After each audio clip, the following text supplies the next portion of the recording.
Hello, welcome back to my channel. That was a really awkward intro. I don't know why I'm so awkward. It's been a minute. That's why I'm so awkward. But hello, welcome back to my channel. My name is Caitlin, and for today's video, we are going to go through all the books in my physical TBR. I am not looking forward to this video whatsoever because I feel like I'm going to be very humbled in this video. I did one of these a couple months ago, and I had a crazy amount of books on my TBR, but I unhauled a couple of books the other day, so I think I've kind of shrunk it down a little bit. But as we are going into the new year, Happy New Year's, by the way, I want to start fresh, and I really want to prioritize my physical TBR because it's just grown so much over the past couple of years, and I want to have a library of books that I have read, and I want to make sure that I'm cycling in books that I want to read, making sure I'm cycling out books that I no longer want to read or that I no longer want on my shelf, and just have a good rotation going on. But I can't do that if I don't read the books that I currently have to make a decision if I want to keep them or if I want to get rid of them. So we are going to see how many books are on my physical TBR. I have at least 100 books. I know I have at least 100 books. I don't know beyond that. Make your guess as how much you think I have. I have these shelves, most of the books on here I have not read. I have this TBR cart,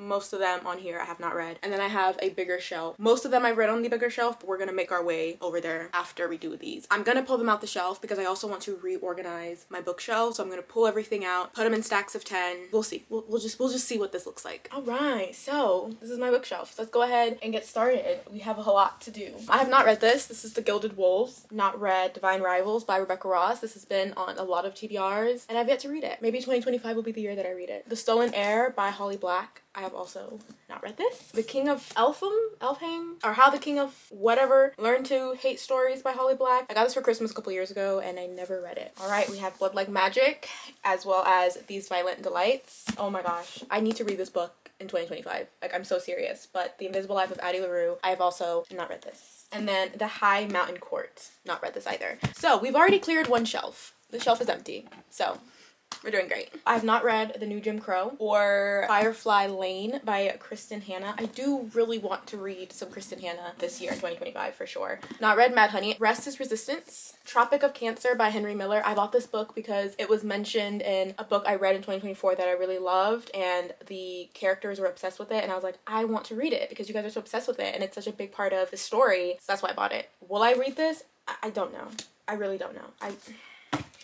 Sometimes I just buy things I don't think, you know? None of these have been read. Part of Your World by Abby Jimenez. Need to read her this year for sure. Yours Truly by Abby Jimenez. The Midnight Library and The Rabbit Hutch. I have Peter Pan and Never by Jessa Hastings. I bought Peter Pan because Jessa was like, this is the story that inspired this book. This Peter Pan story. So I was like, let me read this before I read this. I haven't read either of them. So there's that. I have All My Rage by Sabata here. Need to read this. I love her. She is hands down one of my favorite authors. So I met her actually in 2024 for her book tour for her latest release, and I cannot be more in love with that woman. We have This Close to Okay. I actually started reading this book a while ago and then I just never continued it, but I do want to read it one day. Also, I'm obsessed with the cover. Next we have Yinka, Where's Your Husband? This has also been on a couple of TBRs that I have not read. And then Eleanor Affiliate, I think that's how you say it, is completely fine. I thought about unhauling this book because it has been on my shelf for a very long time. Like, I'm thinking like 2017, 2018, and I've just never picked it up. But I read the blurb the other day and I was like, it still interests me, so I'm not ready to give it up yet. Then we have The 9 Lives of Rose Napoli. I don't know how to say her name. This book. This one I picked up very randomly at Barnes. I just read the back of it and I was like, this is really interesting. I think it's about a woman. Her and her husband both decided that they didn't want to have kids. He changes his mind and their marriage has come down to this question: can she also change her mind? So I love a conflict. Then we have Martyr. I saw a lot of people talk about this book, so that's why I bought it. And then we have Mame as well. This has also been on a lot of TBRs. I've not read it. As you can see, we are clearing out these shelves. Now we're gonna go down here for a second. We're gonna go to these and clear these out because I haven't read any of these. So this is The House of Marion, I think. I love a good forbidden love story, modern day romantic fantasy, dark magic, like say less, say less. Then we have The Blood Scion, and I fall in love with this cover every single time I look at it. Then we have Throne of Glass by Sarah J Maas. I have unhauled this book many times. However, it's still on my shelf. And the reason why it's still on my shelf is because I actually read ACOTAR in 2024 and enjoyed it. So now I'm like, well, maybe I'll enjoy Throne of Glass. And a lot of people prefer Throne of Glass over ACOTAR anyways. looking forward to reading this hopefully in 2025. Then we have Amari and the Night Brothers. This is a middle grade book, and I just thought it was really cool. I love the color. It really spoke to me at Barnes when I bought it. And then we have Iron Widow, which again, cover spoke to me. I needed to buy it. Also just seems like a badass story that centers a female main character. I believe she's a female. Yeah, she's a young girl. Now we've switched angles. So I have two more down here that I need to take out. So this is more of like my nonfiction type of books, and I guess maybe like some self-help as well. I don't know if you guys know, but I think I've mentioned it before, but I'm a school psychology intern, and I have a couple of books that relate to school psychology that I need to read eventually. So I have Today in School Psychology by Charles Barrett, as well as It's Always About the Children by him. And then I have Hacking Deficient Thinking, 8 Refrains That Will Change the Way You Think About Strength-Based Practices and Equity in Schools by Byron McClure and Kelsey Reed. This is also signed by one of the authors. I don't know if you can see it. So these are my school psychology books that I have and should read so I can, you know, stay educated. Next we have Attached. I have been wanting to read this book for a very, very long time. This is a lot about attachment theory, so anxious attachment, avoidant attachment, and secure attachment. I feel like I would learn a lot about myself, but also learn how I can be more of a secure attached person and have that attachment style when it comes to other people, because I do not think I am secure attached in any capacity of my life. Next we have Why We Sleep. Then we have The Psychology of Money. I like this idea of reading more about how we think about money and why we engage in certain spending habits and what that means, because that obviously is pointing to other issues, not just, oh, you have a spending problem. Let's dive a bit deeper into that. So that's why I bought this. And then I have some books about like writing and reading and things like that. So I have How to Write a Sentence and How to Read One. I also have Read Like a Writer, a guide for people who love books and for those who want to write them, as well as How to Read a Book. I started reading this a while ago. I never actually finished it, but I don't know, I just felt like these were interesting books. Not that I want to be a writer per se, but I'm just really interested in the craft of writing and how to critically read a book and how to critically engage and thoughtfully engage with the book. So that's why I bought these, just so I can kind of build those skills within myself. And then the last kind of like self-help nonfiction type of book is Authentic Happiness. I took a psychology class in undergrad and I really liked positive psychology and I was really intrigued by it. So I asked my professor if there is any, you know, books I could read, and she highly recommended this one. So now I have some books down here. These are books that I also have not read. Hope y'all are counting. This is The Taking of Jack Livingston. This is like a horror thriller type of book. I think it's also young adult. Yeah. And then I have Forgive Me, Leonard Peacock. I bought this book a long time ago, like a long time ago, and I'm still intrigued by it. Oh my gosh, I love how the font's really big, so that makes me happy. That's why I'm gonna keep this book on my shelf. I also have The Silent Patient, a classic that I have not read yet. And then I have the next two books in A Good Girl's Guide to Murder. So I have As Good as Dead and Good Girl, Bad Blood. And then I have Dele Weds Destiny. I'm pretty sure this was on my summer TBR and I never got to it. And then I have The Last Word by Taylor Adams, another thriller type of book. And then I have Love Radio, which is a gorgeous cover. We're back to this side. I've not read any of these books. This is The Selfless Act of Breathing. This book is so sad. I've not read it. Everyone's talked about it. The way they talk about it, it's like the saddest book they've ever read. And I have Rebecca, a classic. Who was I watching?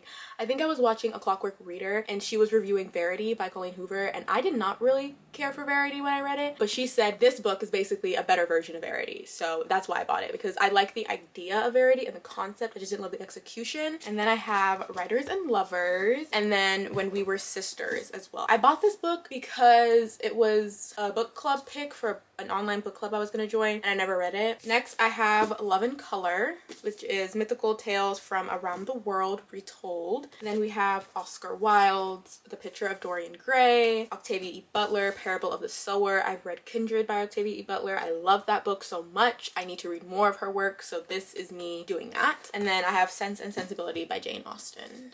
You know, trying to get into my classic era. And then I have Before the Coffee Gets Cold, as well as The Hobbit. I have The Hobbit. Yes, I do, because I wanted to start reading Lord of the Rings. I still do. That's why I still have it on my shelf. I don't think I've read any of these. Yay me. I have Daisy Jones and the Six. I've only read The Seven Husbands of Evelyn Hugo by this author, and I absolutely adored that book, so I'm looking forward to reading this one day. Then we have Passing, Everything I Never Told You. I read Little Fires Everywhere.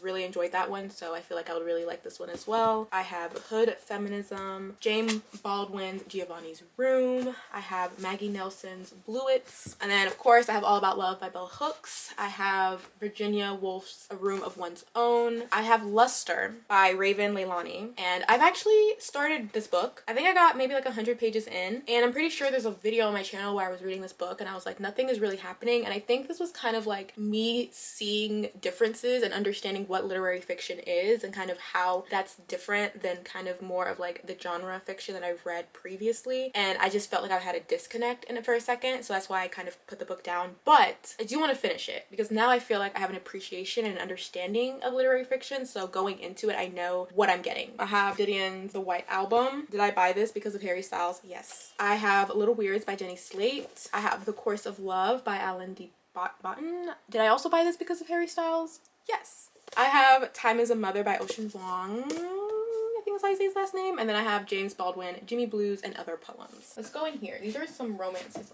Oh, yeah, these are romances. So I have Done and Dusted by Lila Sage. I also have Archer's Voice. I have The Trouble of Hating You. And then I have After You by Giorgio Moyes, as well as Still Me by Giorgio Moyes. These are the next books in that follow Me Before You by Giorgio Moyes, which is aka my favorite book of all time. And I've been petrified to continue reading these books because if you watch the movie Me Before You or read the books Me Before You, you kind of know how the story ends and how heartbreaking it is. I just don't know if I am ready to continue reading the story knowing that ending, but I do have these books, so I do want to read them. I just need to build the courage to do so. Then I have The Kingmaker by Kennedy Ryan, and then I have some Ali Hazelwood. I've read The Love Hypothesis and I did like it. I didn't love it, but I did like it. I do want to read her other books. So I have Love on the Brain and I have Love Theoretically. I think I would like Love Theoretically more for some reason. And then I have You've Reached Sam, as well as Before We Were Strangers by Renee Carlino. I read Swear on This Life by Renee Carlino. One of the best books I've ever read, ever. So good. So I picked this one up because I want to see what it's about. Okay, guys. We have a lot of hardcovers that I have not read. So we have Little Rot by Ekweke Emezi. I bought this last year. I think this was their release in 2024. This is a heavy book. I want to read it. It's not that long, but it is a heavy one. I also have Fault Lines, Against the Loveless World, The Final Revival of Opal and Nev, Homebodies, The Vanishing Half, The School for Good Mothers, When Women Were Dragons, and Disorientation. You guys remember when Barnes was doing like their 50% off all hardcovers? That's when a lot of these were bought. Then I have Clap When We Land. Ciao. I'm on my bottom shelf now. You can't really see it. We're on this shelf right now. I have The Priory of Orange Tree. Will I ever read this book? Yes. But look at that. I also have The City We Became by N.K. Jemisin, The Rage of Dragons by Evan Winter, and then The Hotel Nantucket by Ellen Hildebrand. And then the last cube, you guys, I've cleared out every single book on the shelf. That's really bad. So we have Women Who Run with the Wolves, If He Had Been With Me, Red Lip Theology. So the next ones are nonfiction / celebrity memoirs. Matthew McConaughey's Green Lights. I went through a Matthew McConaughey phase at one point and I became very much obsessed. And what did I do? I bought his book. I have Beautiful Country, The Meaning of Mariah Carey, of course, and then I have Will by Will Smith. So that is every book on my bookshelves. I've cleared, like, I'm not kidding, I have literally cleared out every single book on my shelves. Hope y'all are doing the math, because I'm doing the math and it's not looking great. Now we're gonna go through this TBR cart that I kind of just thrown a bunch of stuff on it. I've read probably maybe 2 of the books on here, but let's go ahead and start counting. So we have Talking at Night. Some of these I just bought, by the way. Talking at Night, The Paradise Problem, Christina Lauren, Funny Story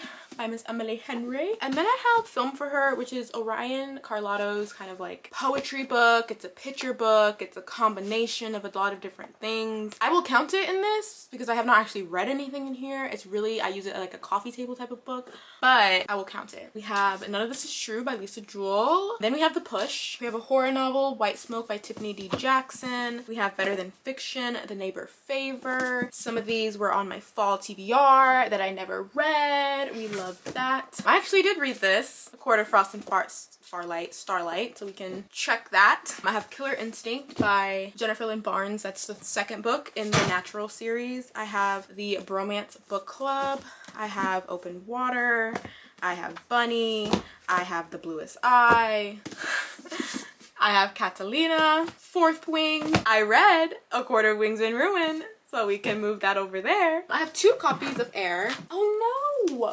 Okay, I need to clean that because they're like sticky. But I have 2 copies of Air. One copy I pre-ordered and then another copy came as part of the tickets to go see her and meet her. So that's why I have 2 copies. We'll just count one of them. And I like this one more. So we'll count this one in the TBR count. And then we have The Witchery. Daydream by Hannah Grace. I read this one. So we can move that over there. And then we have One Dark Window. My golly. We have Ninth House, The Atlas 6, and Throne of the Fallen. Now we're at the bottom. I have Delilah Green Doesn't Care. I have Devant, I think this is Devant, right? No. Devon and Chris Plan a Wedding. I have Between Friends and Lovers, and I have Emily Wilde's Encyclopedia of Fairies. This Ravenous Fate by Haley Dennings. We have A Quarter Silver Flames, which I read. So we can move that over there. We also have Assassin's Blade by Sarah J. Maas, which I've not read. And then last on my TBR cart, we have Powerless by Lauren Roberts. Totally JK, I forgot these 2 on my cart. I have not read Harry Potter's. We'll add that to the pile. And then I read The Book Thief, I think like 2 days ago. So this has been read, but this has not been read. All right, we've made it to my last bookshelf over here. So majority of the books on this bookshelf I have read because I've tried to organize it to have this be my read bookshelf, but I have mixed and matched things in here, unfortunately, so now it's a hot mess. So there are books on here that I have not read that I'm going to pull out now. So The Very Secret Society of Irregular Witches. I started reading this, as you can see with my bookmark. I didn't get very far. It's not an active read at the moment, so we're going to add this to the piles. This is Mary Oliver's Devotions poetry book. I don't know, I was really called to read poetry at one point in 2024. Mary Oliver was one of the authors or poets that came across my feed and timeline where I was like, ooh, I like you. And there's one poem she has, I can't remember it right now, of course, but there's one poem that she had that I really liked and I was like, I'm gonna buy this. So this is a collection of her poetry. I would like to read this. So we're gonna add it to the pile. So we haven't read Good Girl Complex by Elle Kennedy, A Novel Love Story by Ashley Poston, and then The Christmas Fix by Lucy Score. 3 more that I took off from the shelf. Children of Anguish and Anarchy. This is the final book in the Legacy of Orisha series by Tomi Adeyemi, who I also met in 2024. And then we have Immortal Dark, and then One for My Enemy by Olivia Blake. Really need to read this and this. Honestly, all of them. I haven't read this. This is House of Sky and Breath and House of Earth and Blood. I haven't read these 2 by Sarah J. Maas, so we'll add that. This is an arc for a love song for Ricky Wilde by Tia Williams. I won this from a Goodreads giveaway. Shout out. Anyways, I started reading this a year ago-ish or so, and I never finished it because I just could not get into it for some reason. I don't really remember why I couldn't really get into it, so I'm gonna try and give it another shot. Okay, we're good. Those are all the books I have. This is what we're working with. I'm gonna count these. I'll see you guys in a second with, you know, what that number is.